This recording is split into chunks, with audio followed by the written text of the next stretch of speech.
The last section of this unit is the Age of Exploration, which you'll be learning more about in 7th grade, but we're going to start highlighting some of the major themes on it this year.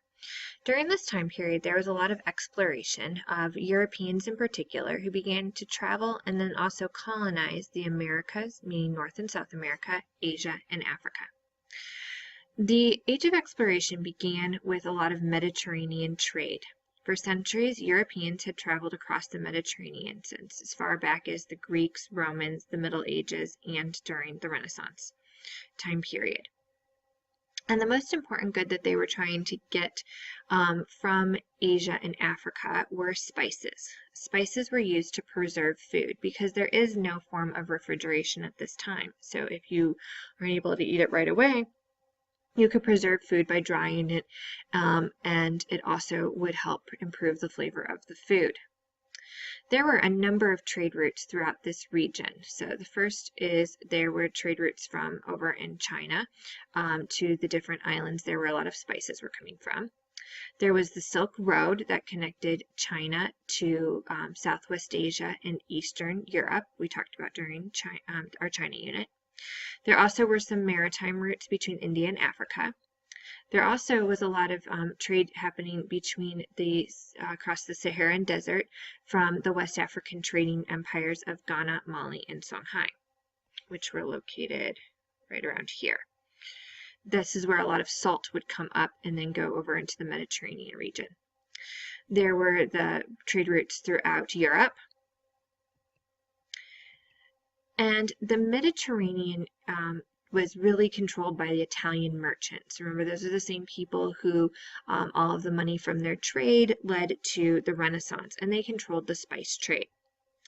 They were transporting goods along long distances, and so spices ended up having very high prices because they sometimes would change hands, and the price would go up as one person traded it to another person, to another to get it further along. Most people would not have traveled one person from the spices origin in Asia or Africa all the way to Europe, so it was very expensive. So they were hoping in Europe to be able to trade directly with Asia to gain bigger profits. Right now, the only route to Asia is across the land route across the Silk Road. And it was very expensive to travel that long road, and as we talked before, it was also very dangerous. So Europeans began to search for new routes to Asia, which was their main motivation during this time.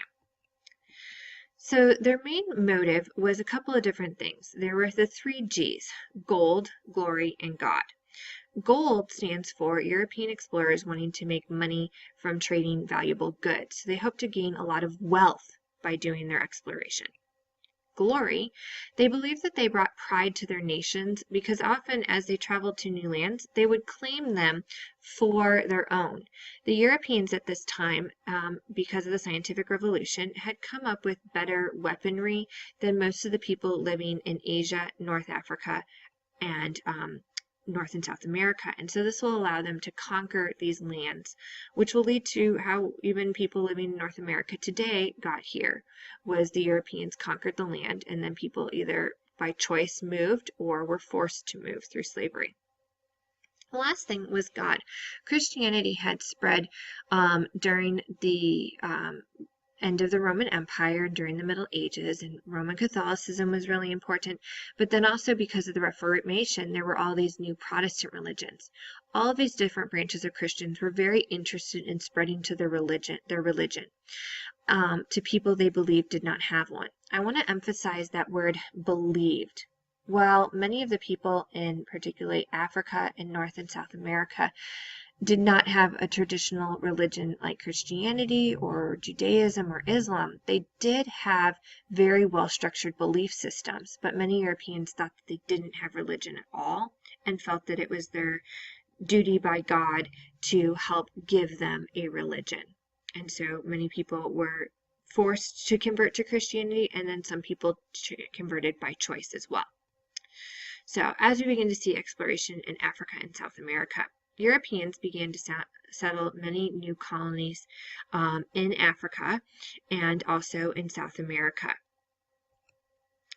This is going to be an idea called imperialism, which means that they began to control they, meaning the Europeans, controlled the governments and the economies of another territory.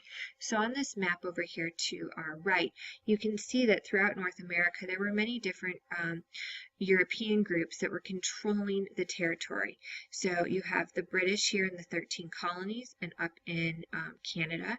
You have the French, who before they lost power, they controlled parts of southern Canada and also the middle portion of what is now the United States of America.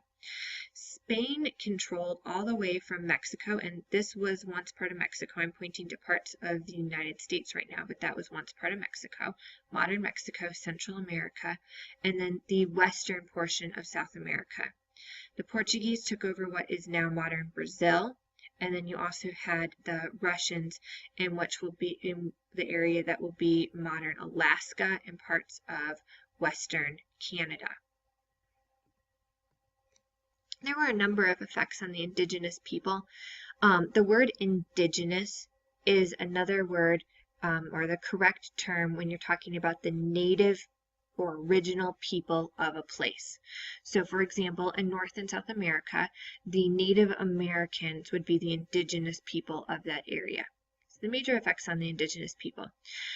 Explorers and colonists also spread diseases like smallpox, malaria, and measles, which killed off large portions of the indigenous population. And this will kill tens of thousands of indigenous people.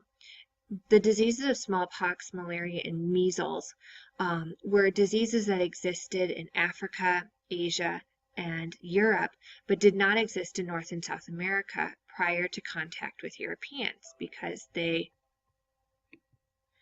had not had any contact and those diseases had not spread.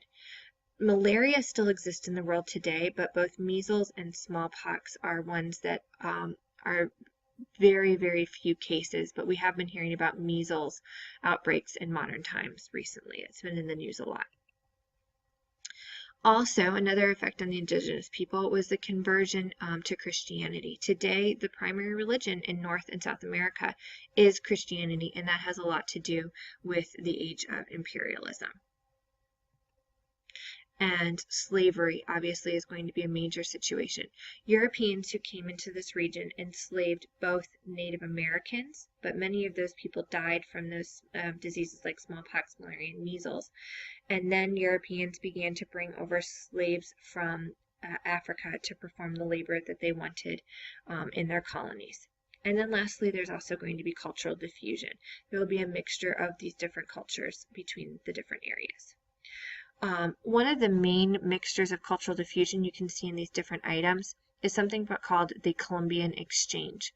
The Columbian Exchange was a number of items that, and this could be diseases, animals, plants, food items, sometimes even ideas that existed in Europe, Asia, and Africa, but did not exist in North and South America. So for example, there were no tomatoes over in Italy until after they were brought from North America to Europe, and that's when pasta with red sauce will come around in Italy. The Europeans also will not have access to chocolate, which is located here, the cocoa bean. Chocolate will not exist in Europe, but that will be something that came from North America. Now, a couple of other things, there were no grapes. So, for example, grapes that are grown here in North Carolina, all those new vineyards, those would not have existed before. Or all the bananas that often come from Central America that we enjoy so much, those did not exist. Our peach trees from Georgia and South Carolina did not exist. And even honey did not exist until these things were brought over. So all of these different items were brought over from Europe, Asia, and Africa to North and South America, but there are also other items from North and South America that were brought to Europe and Asia and Africa.